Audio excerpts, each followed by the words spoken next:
അഴിമതിക്ക് കൂട്ടുനിൽക്കാതിരുന്ന ജീവനക്കാരിയെ ഉന്നത ഉദ്യോഗസ്ഥർ മാനസികമായി പീഡിപ്പിക്കുകയും ഒടുവിൽ അവർ രോഗം ബാധിച്ച് അതീവ ഗുരുതരാവസ്ഥയിൽ ആശുപത്രിയിൽ കഴിയുന്നതിനിടെ മരണപ്പെടുകയും ചെയ്തിരിക്കുകയാണ്. കൊച്ചി ആസ്ഥാനമാക്കിയുള്ള കയർ ബോർഡിന്റെ സെക്ഷൻ ഓഫീസറായ ജോളി മധുവാണ് ഇന്ന് അമൃത ആശുപത്രിയിൽ വെച്ച് മരണത്തിന് കീഴടങ്ങിയത്.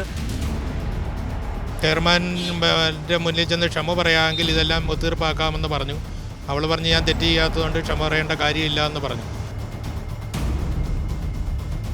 മാനസിക സമ്മർദ്ദം മൂലം ഇവർക്ക് സ്ട്രോക്ക് ഉണ്ടാകുകയും തലയിലെ ഞരമ്പ് പൊട്ടി ഇൻറ്റേർണൽ ബ്ലീഡിങ് വന്നു. പക്ഷേ ഈ ഉന്നത ഉദ്യോഗസ്ഥർ ഭരണകക്ഷിയുടെ ആൾപ്പെട്ട ആൾക്കാരായതുകൊണ്ട് അവർക്ക് ഉന്നതങ്ങളിൽ നല്ല പിടിപാടുള്ളതിരുന്നത് കൊണ്ടും നമ്മളയച്ച മെയിലുകൾക്ക് മുകളിലായിരുന്നു അവരുടെ കളികൾ.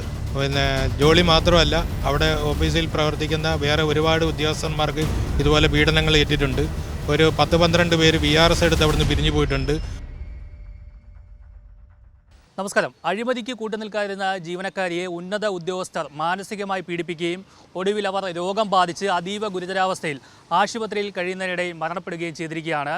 എറണാകുളം കൊച്ചി ആസ്ഥാനമാക്കിയുള്ള കയർ ബോർഡിന്റെ സെക്ഷൻ ഓഫീസറായ ജോളി മധുവാണ് ഇന്ന് അമൃത ആശുപത്രിയിൽ വെച്ച് മരണത്തിന് കീഴടങ്ങിയത്. ഉന്നത ഉദ്യോഗസ്ഥർ കാണിച്ച അഴിമതിക്ക് കൂട്ടുനിൽക്കാതിരുന്നതിനെ തുടർന്നുള്ള മാനസിക പീഡനമാണ് ഇത്തരത്തിൽ രോഗം ബാധിച്ച് ആശുപത്രിയിൽ കഴിയേണ്ടി വന്നത് എന്ന് ആരോപിച്ച് ബന്ധുക്കൾ രംഗത്ത് വന്നിരുന്നു. എന്താണ് സംഭവിച്ചതെന്ന് ജോളി മധുവിൻ്റെ സഹോദരൻ ലാലിച്ചൻ പ്രതികരിക്കുകയാണ്. എന്തായിരുന്നു സഹോദരിക്ക് പറ്റിയത്? എങ്ങനെയാണ് ഈ ഒരു തൊഴിൽ പീഡനമൊക്കെ ഉണ്ടായത്? ജോളി എൻ്റെ സഹോദരിയാണ്. അവളൊരു 10-20 വർഷമായിട്ട് കയർ ബോർഡിലെ സ്റ്റാഫാണ്. ഇനി റിട്ടയർമെൻറ്റിന് 2-3 വർഷം കൂടിയേ ഉള്ളൂ. അപ്പോൾ അവിടെ നിരവധി അഴിമതികൾ നടക്കുന്നുണ്ട്. ഇപ്പോൾ അവൾ പുതിയതായിട്ട് സെക്ഷൻ ഓഫീസറായിട്ട് വന്നിരിക്കുകയാണ്. അവിടെ നടക്കുന്ന ഒരു വലിയൊരു അഴിമതിക്ക് അവൾ കൂട്ടുനിന്നില്ല, ആ ഫയൽ പാസ്സാക്കി കൊടുത്തില്ല എന്ന് കരുതി ആ ഓഫീസിലെ സെക്രട്ടറിയും ചെയർമാനും കൂടി നിരവധി സമ്മർദ്ദത്തിലാക്കിയിരുന്നു. അതിൻ്റെ അകത്ത് ഇവൾ അനുസരിക്കാതിരുന്നത് കാരണം ഇവളെ ഇവിടുന്ന് സ്ഥലം മാറ്റുകയും ആന്ധ്രാപ്രദേശിലൊരു കുഗ്രാമത്തിലേക്ക് ഫീൽഡ് വർക്കിലേക്ക് ട്രാൻസ്ഫർ ചെയ്തിരുന്നു. അവൾ അതിൽ പോകാൻ തയ്യാറാകാതെ ലീവ് എടുത്ത് വീട്ടിൽ തന്നെ കഴിയുകയായിരുന്നു. 3 മാസം ആയിട്ട് ജോലിയിൽ പ്രവേശിച്ചില്ല, ലീവ് എടുത്ത് വീട്ടിൽ നിൽക്കുകയായിരുന്നു. അവൾ ഒരു 5 വർഷം മുമ്പ് ക്യാൻസർ പേഷ്യൻ്റായിരുന്നു. അന്ന് ക്യാൻസർ കൂടി ഒരു ബ്രസ്റ്റ് റിമൂവ് ചെയ്തു. ആ റിമൂവ് ചെയ്ത് അതിൻ്റെ കീമോയും റേഡിയേഷനും കാര്യങ്ങളൊക്കെ നടന്നുകൊണ്ടിരിക്കുകയായിരുന്നു. അങ്ങനെ നടന്നുകൊണ്ടിരിക്കുന്ന അവസരത്തിലാണ് ഭർത്താവ് പെട്ടെന്ന് അറ്റാക്ക് വന്ന് മരണപ്പെടുകയുണ്ടായി. അപ്പം ഒരു വിധവയും ക്യാൻസർ പേഷ്യൻറ്റുമായിട്ടുള്ള എൻ്റെ സഹോദരിയെയാണ് ഇവിടെ ആന്ധ്രയിലെ ഒരു കുഗ്രാമത്തിലേക്ക് അയച്ചത്. അപ്പോൾ അവിടെ ഈ തൊഴിൽ പീഡനത്തെ തുടർന്ന് ട്രാൻസ്ഫർ ചെയ്യുക. അതെ, ഈ ഫയലിൽ ഒപ്പിട്ടില്ല എന്നുള്ള കാരണത്തിൽ സെക്രട്ടറി വിളിപ്പിച്ചിട്ട് ചെയർമാൻ്റെ മുന്നിൽ ചെന്ന് ക്ഷമ പറയാമെങ്കിൽ ഇതെല്ലാം ഒത്തീർപ്പാക്കാമെന്ന് പറഞ്ഞു. അവൾ പറഞ്ഞു ഞാൻ തെറ്റ് ചെയ്യാത്തതുകൊണ്ട് ക്ഷമ പറയേണ്ട കാര്യമില്ല എന്ന് പറഞ്ഞു. അതിൻ്റെ പേരിലാണ് ഇവർ ട്രാൻസ്ഫർ ചെയ്തത്. ട്രാൻസ്ഫർ ചെയ്ത് പോകാതെ അത് ട്രാൻസ്ഫർ ഓർഡർ കൈപ്പറ്റാതെ ലീവ് എടുത്ത് വീട്ടിൽ കഴിഞ്ഞിരുന്ന 3 മാസം ഇവർ സാലറി കൊടുത്തില്ല. മെഡിക്കൽ ലീവാണ് എടുത്തിരുന്നത്, എന്നിട്ട് പോലും സാലറി കൊടുത്തില്ല. അതിന് കാരണം ഇപ്പോൾ കഴിഞ്ഞ ദിവസം വീണ്ടും ജോയിൻ ചെയ്യാൻ ചെന്നപ്പോഴാണ് അറിയുന്നത് അവർ ട്രാൻസ്ഫർ ഓർഡർ കൈപ്പറ്റാത്തത് കൊണ്ട് വേറെ വിജിലൻസിൽ 2-3 പരാതി കൊടുത്തിരുന്നു. വിജിലൻസ് കേസ് എടുത്തിരിക്കുന്നു. അവരും ക്വസ്റ്റ്യൻ ചെയ്യാൻ പിടിക്കുകയാണെന്ന് പറഞ്ഞു. അപ്പോൾ ഭർത്താവ് ഇല്ലാതെ ക്യാൻസർ പേഷ്യൻ്റായ ഇവൾ ഒറ്റയ്ക്ക് താമസിച്ചിരുന്നതിനാൽ മാനസിക സമ്മർദ്ദം മൂലം ഇവർക്ക് സ്ട്രോക്ക് ഉണ്ടാകുകയും തലയിലെ ഞരമ്പ് പൊട്ടി ഇൻറ്റേർണൽ ബ്ലീഡിങ് വന്നു. വീട്ടിൽ കടന്നിരുന്ന് അടുത്തുള്ളവരാണ് കണ്ടുപിടിച്ച് അവർ പൊക്കിയെടുത്ത് അമൃത ആശുപത്രി കൊണ്ടുവന്നിരുന്നു.